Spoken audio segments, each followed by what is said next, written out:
Bismillah ar-Rahman ar-Rahim. Thank you very much, Madam Co-Chair.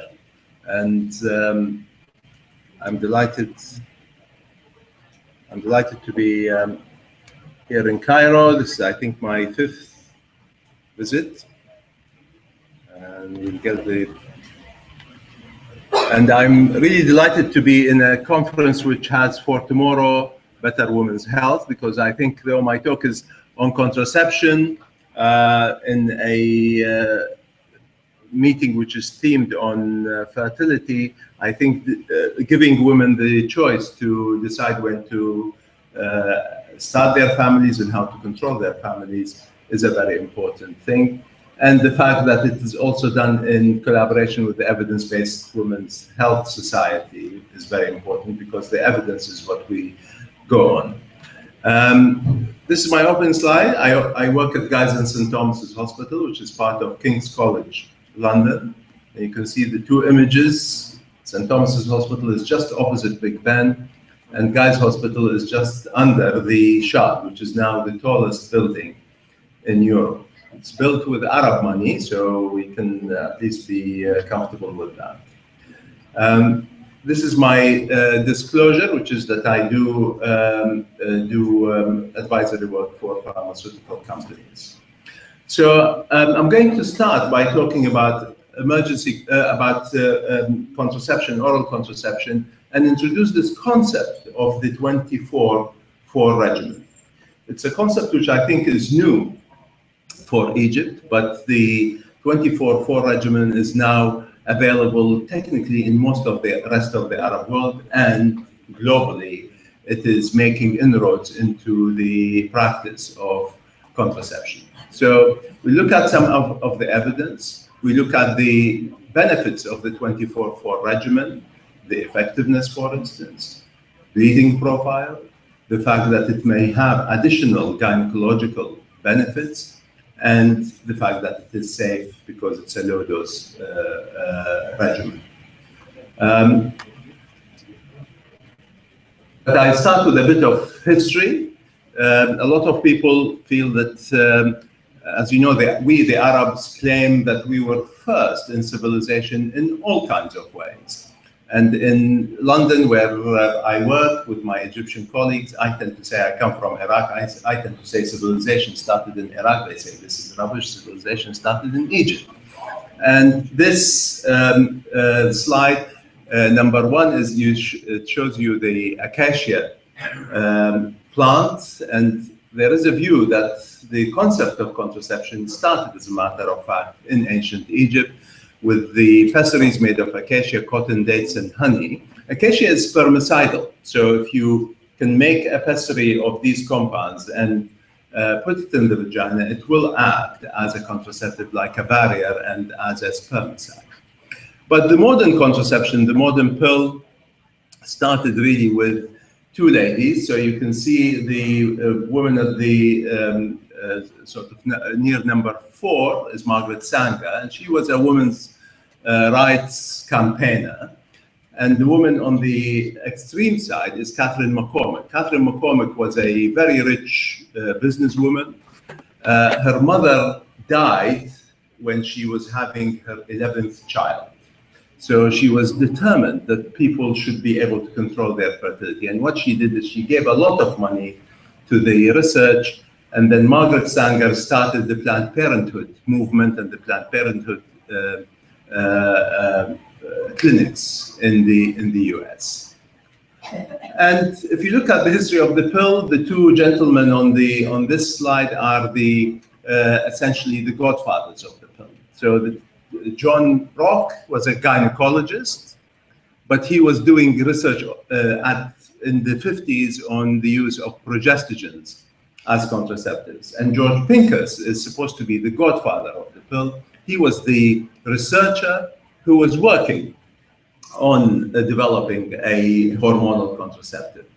And I say here that these pioneers were clever scientists because they were doing the work when everybody else didn't really think of it.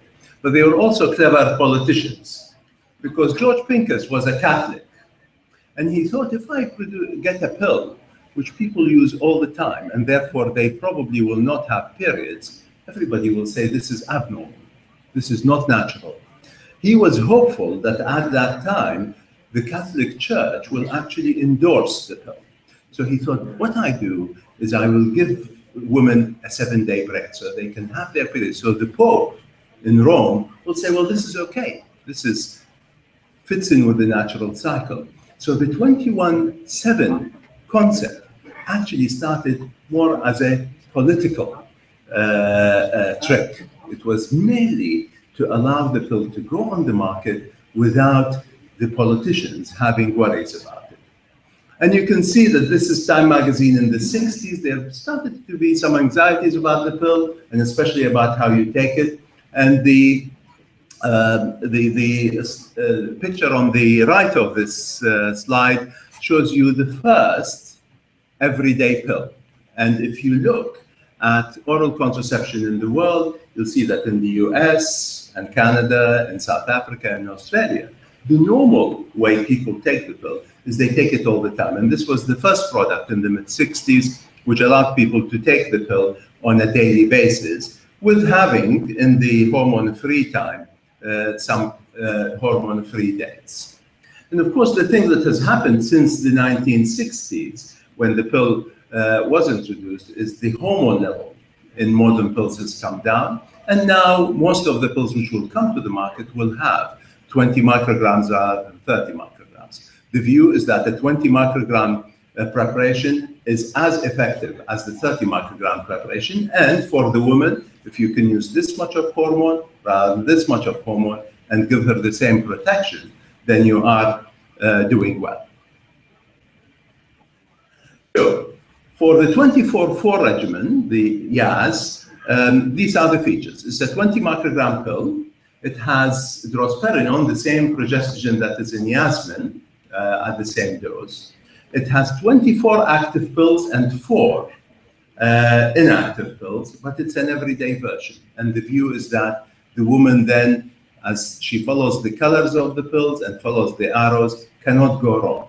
And if you're using an extended regimen with the additional 3 days of hormones, you're also less likely, if the woman forgets, for instance, she's less likely to get problems with the bleeding, and she's less likely to have problems with failure of the method. And as you know, this product is licensed in the US for premenstrual syndrome and is licensed in a number of countries, including the UK, for the management of moderate grade acne. So this is the way the pill packet looks. And I've just described to you the way the woman takes it. So there are 24 active pills and 4 inactive pills. And it is important to be aware of that. This has advantages which I'm going to show you. But one of the important points that you want to make is that normally, and I'm going to use the pointer, I don't know whether it works this far, I don't think it works this far. Normally, if you have a 21-day packet, you will expect to have your period, your menstruation, in the 7-day break. Obviously, if you have just 4 days break, the woman may have her period when she starts the next packet, and you need to tell her that, because otherwise she will get worried about it. One of the big advantages about 24/4 is the fact that the half-life of drospirenone is long, and therefore even in the 4 days, you will still have a tiny bit of hormone to bridge that gap. And that, as I say, has a number of advantages. One, which is obvious to you, is that the efficacy of that product, the 24/4 regimen, would be quite high because the hormone is in the system for a longer period of time, and the gap is much smaller. Because as you know, women who fall pregnant on the pill or have problems with bleeding on the pill tend to forget when to start the next packet. With the everyday version, there is no problem with that. So this is technically the rationale for the 24/4 regimen. It gives you a lower dose of estrogen, and because of the way it is used, it gives you the same protection that a 30 microgram pill, a 21/7 type pill would give you. Escape ovulation is less likely. And the more important benefit is the one at the bottom, which is if you talk to women who use 21/7, they'll come and say, well, I'm all right, but my periods are still a bit on the heavy side. Maybe they're still painful. I get headaches during the 7-day break. I feel a bit of tension during the 7-day break. And of course, if you bridge that gap, you reduce what we call the hormone withdrawal symptoms. People tend to get migraine headaches during the week of the pill because of the drop in the estrogen level. And here you're just maintaining it long enough for these symptoms not to happen. It will also give the woman lighter and easier periods, reduces the pain that tends to be associated with the period. So there are advantages on efficacy. There are advantages on what we call gynecological benefits, which is to reduce the problems that tend to happen with the 21/7 routine. So if you look at efficacy, as you know, we now tend to think about what we call the real life efficacy. We're talking about evidence. So when you say the pill works in more than 99% of cases, well, you're talking about ideal use. But in the real life, where women may miss pills, the typical use failure is higher, and it's highlighted in this slide. So what we need to do in this modern 21st century is to produce products, new regimen, new formulations of the combined pill that will reduce the chances of failure in real life. And that is where 24/4 comes. So if you look at many of the pills that will be coming to the market, there are a number of them, apart from this regimen available worldwide, they are all either on a 24/4 regimen or slightly even longer or continuous. So there is a pill coming to the UK from the States called Seasonique, where the woman uses she uses 84 pills back to back without a break, just to maintain the efficacy. And we think that since this is also an everyday version, the woman takes a pill every day, she doesn't need to remember to start a new packet because she's always going to be looking at the next pill. And we have evidence about the 24/4 regimen. We have evidence from what is called the active surveillance studies. So INAS, or C, is the International Active Surveillance Study. And these are studies that are done worldwide, and they essentially are looking at women who are using these products in real life. And therefore, you can see that the database is pretty good. Over 85,000 users, over technically about 250,000 women's years of exposure. These studies all carry on for 5 years, and they produce data on efficacy and on safety and on other matters in a sort of continuous way. So this is the data on NIAS, on the 24/4.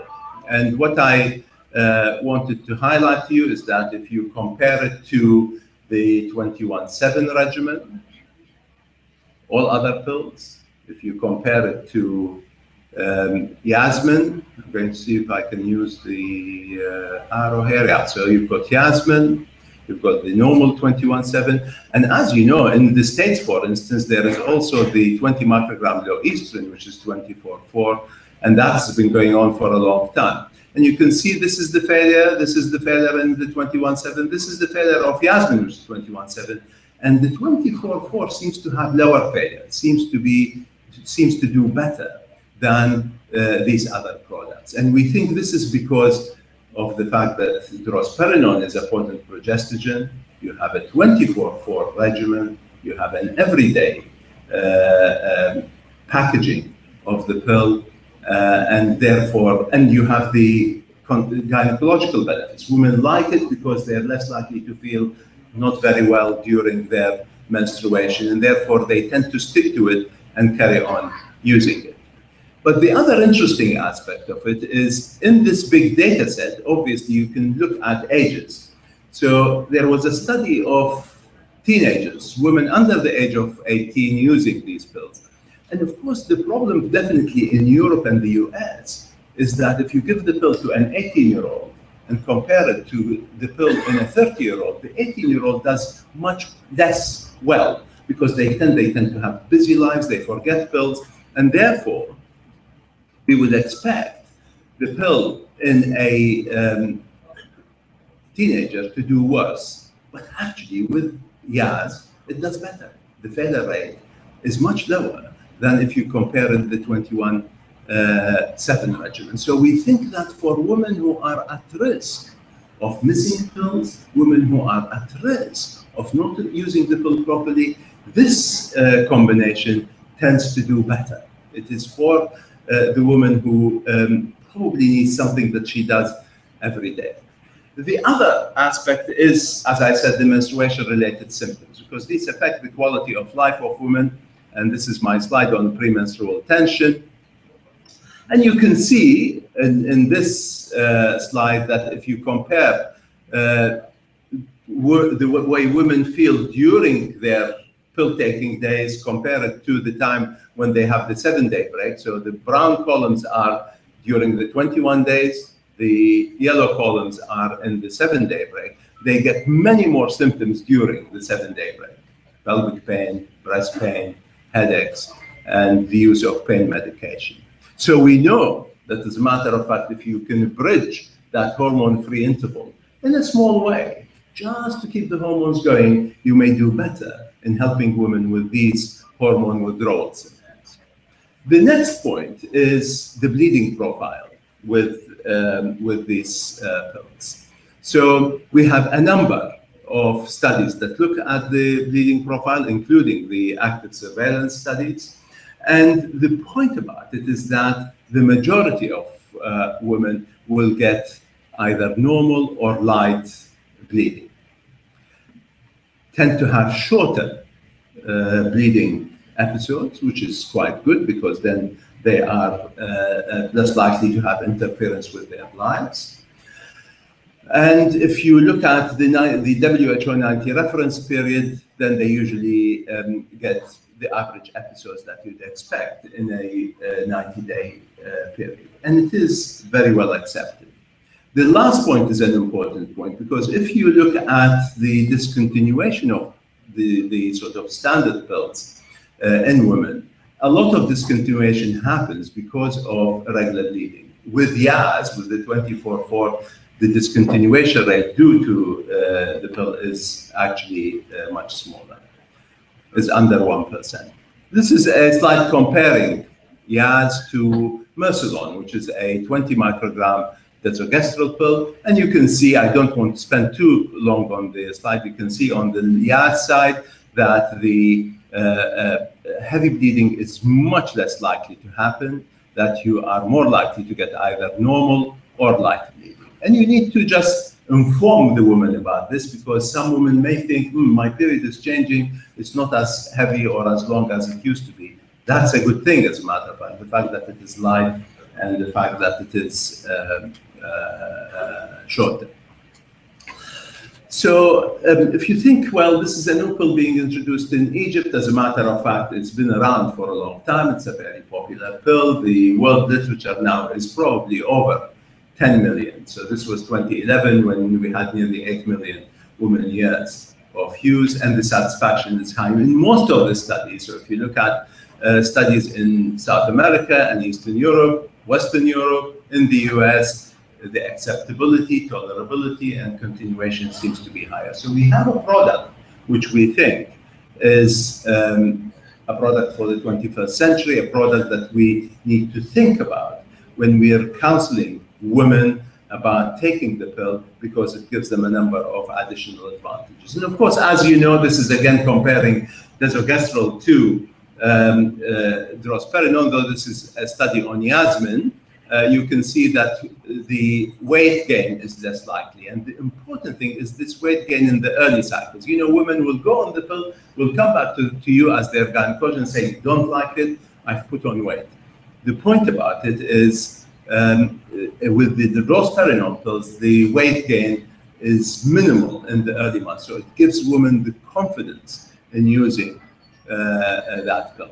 And as I say, there are a number of other indications. I'm not going to spend too much time on them because of the time limitation, but acne, premenstrual syndrome, problems with hormone withdrawal symptoms. So, what is the conclusion? Well, we have a new product which has a lower dose of estrogen, but it is devised on a 24/4 regimen, which maintains its efficacy, its tolerability, its acceptability, and gives you very good cycle control, as well as very good contraceptive effects. It compares well with other low-dose pills. It has a high user satisfaction. If you look at the benefits, again, the gynecological advantages, they seem to be very favorable for the woman, and the safety profile also seems to be good. And if we think, what do women want? They want a method that works, and a 24/4 gives them higher efficacy. They want a method that is safe. A low-dose estrogen method has to be, on a safety scale, better than a higher dose. They want a method that they like and will continue to use. And of course, a method with gynecological therapeutic indications is good. And they want added value. They want something that helps them to continue to take the pill without needing to think too much about it. So I think it is a product that satisfies the agenda that a woman has. I want something effective, something safe, something I like, and something that I can use easily. And it is interesting that sometimes when you have couples coming to your surgery, as I have in London, the men tend to also support this. Why? Because if it takes the symptoms around menstruation away from the woman, then she is much more likely to have more time for her husband, to have more time for her family. She gets less bleeding, less premenstrual tension, better skin, less water retention, and the many other non-contraceptive benefits of the pill. So I think it's a pill for what we call the modern age, and it fits in with tomorrow better women's health, because healthy women keeps healthy children, keeps healthy societies, and it should fit in within the full range of contraception. It makes efficacy a primary aim. It adds some therapeutic benefits. You need to obviously argue it and counsel the woman and teach her how to use it. You need to support them when they get problems. Remember, people on the pill will have some breakthrough bleeding in the early cycle. And obviously, research is continuing, and I'm sure we will be looking at improvement on all these methods as time progresses. Thank you very much.